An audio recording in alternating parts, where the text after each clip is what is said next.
નમસ્તે દોસ્તો, હું છું અંકુર સવણી અને આજે આપણે પહોંચી ચૂકીએ તડકેશ્વર મહાદેવ મંદિરે. અહીંયા તમે કેવી રીતે પહોંચશો પૂરી ઇન્ફોર્મેશન આપવાની કોશિશ કરવાનું છે, તો તમે મારો પૂરેપૂરો વિડીયો જરૂર જોજો.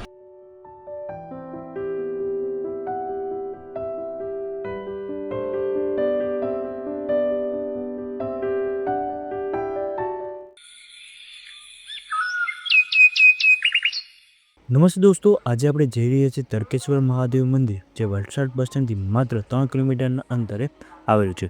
મંદિર પાસે તમને વિશાળ પાર્કિંગ એરિયા તમે જોવા મળી જવાનો છે. તમારું જે પણ પર્સનલ વ્હીકલ લઈને આવી રહ્યા છો તે આસાની તમે અહીંયા પાર્ક કરી શકો છો. તે ઉપરાંત મંદિર સુધી પહોંચવા માટે તમે આસાનીથી ઓટો અને વલસાડની સિટી બસ મળી જશે. મંદિરની બહાર તમને ફૂલની દુકાનો મળી જશે. ફૂલને એવું ભગવાનને ચડાવવું તો તમે અહીંથી લઈ શકો છો.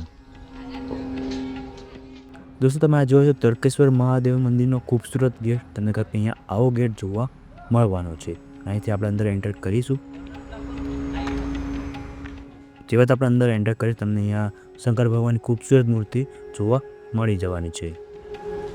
અહીંયા બહારની સર વિશાળ એરિયા આવેલો છે, જ્યાં તમે બેસીને આરામ કરી શકો છો, બેસી શકો છો. ઉપર શેડ પણ બને, જેને તડકો પણ નહીં લાગે.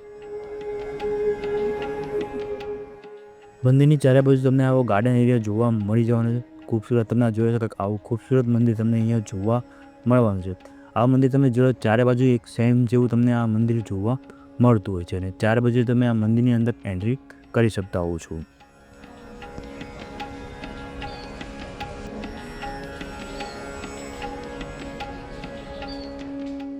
દોસ્તો, તમે જોયો તો સામેનું ગેટ છે. અહીંથી આપણે મંદિરની અંદર દર્શન કરવા માટે જઈ શકીએ. ચારે બાજુ આવી રીતના ગેટ છે, અને ત્યારે ગેટથી તમે અંદર જઈ શકો છો. અહીંયા તમને લોટી અને પાણી ફ્રીમાં મળી જશે. તો તમે જળાભિષેક કરવા માંગતા હો તો જળાભિષેક કરવા માટે પાણીને લોટી તમને અહીંયા આસાનીથી મળી જશે.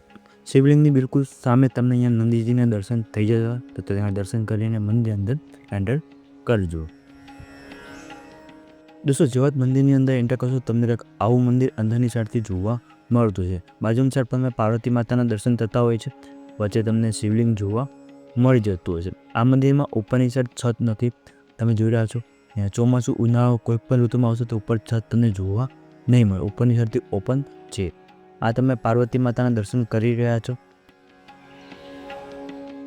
દોસ્તો, આ શિવલિંગ તમે જોયો છો 8 ફૂટ લાંબુ છે, અને સુતા મુદ્રામાં તમને અહીંયા જોવા મળી જવાનું છે. તમને અહીંયા તમે ટચ કરીને પણ આ શિવલિંગનું દર્શન કરી શકો છો. કમેન્ટમાં હર હર મહાદેવ લખવાનું ના ભૂલતા.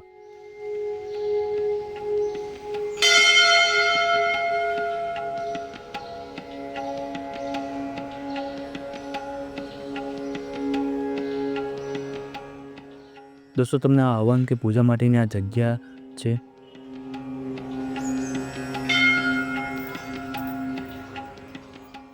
મંદિરની ચારે બાજુ તમને અહીંયા કેટલાક મંદિરો જોવા મળી જવાના છે, જ્યાં તમને અલગ અલગ માતાજી અને ભગવાનના દર્શન થઈ જવાના છે.